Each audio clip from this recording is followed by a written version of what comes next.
100 patient വരികയാണെങ്കിൽ അതിൽ ഒരു 10 പേഷ്യൻ്റ് 15 പേഷ്യൻ്റ് ആയിരിക്കും ക്രോണിക് ആയിട്ടുള്ള ഇൽനെസ് ഉള്ള ആൾക്കാർ. ഉദാഹരണം വെച്ചാൽ ലംബാർ സ്പോണ്ടൈലോസിസ്, ഏതെങ്കിലും തരത്തിലുണ്ടാകുന്ന ഡിസ്ക് ബൾജ്, അല്ലാതെ root indentation of thecal sac, nerve root impingement, അങ്ങനെ ഇഫേസ്മെൻറ്റ്, ഇങ്ങനെയൊക്കെ ഉണ്ടാകുന്ന സാഹചര്യം ഉണ്ടാകുകയാണ് എങ്കിൽ ഡിസ്ക് ബൾജ്, ഇങ്ങനെയുള്ള സാഹചര്യങ്ങളിൽ കിടത്തി ചികിത്സ അത്യാവശ്യമാണ്. അത് എക്സ്റേയോ MRIയോ എടുത്ത് അതിൻ്റെ കാര്യങ്ങൾ മനസ്സിലാക്കി ഇവാലുവേറ്റ് ചെയ്ത് ഡയഗ്നോസ് ചെയ്തതിന് ശേഷം അവരോട് ഇൻപേഷ്യൻസ് പറയുന്നു.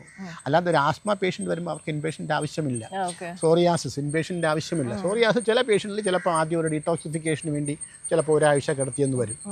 അല്ലാതെ അങ്ങനെ ഒന്ന് ഇപ്പോൾ എക്സിമ പോലുള്ള രോഗങ്ങളിലൊക്കെ ഞങ്ങൾ മെഡിസിൻ കൊടുത്തയക്കുകയാണ്, OP ആയിട്ട് തന്നെയാണ്. ഒരു 10% മാത്രമേ ഉള്ളൂ IP ആയിട്ട് കിടന്ന് ചികിത്സയുടെ ആവശ്യം വരുന്നുള്ളൂ. പിന്നെ ഇപ്പം വേറെ പ്രത്യേകത, ആയുർവേദത്തിൻ്റെ വേറൊരു പ്രത്യേകത, ഒരു അഡ്വാൻറ്റേജ് എന്ന് പറയാൻ പറ്റും, ജനങ്ങളെല്ലാം കൂടുതൽ ആയുർവേദത്തെ പറ്റി അറിയുന്നു.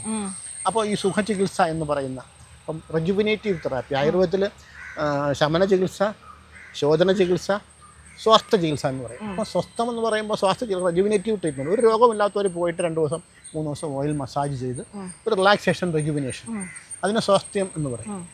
അങ്ങനെയുള്ള കാര്യങ്ങളുണ്ട്. അതിനും ആൾക്കാർ വരുന്നുണ്ട്.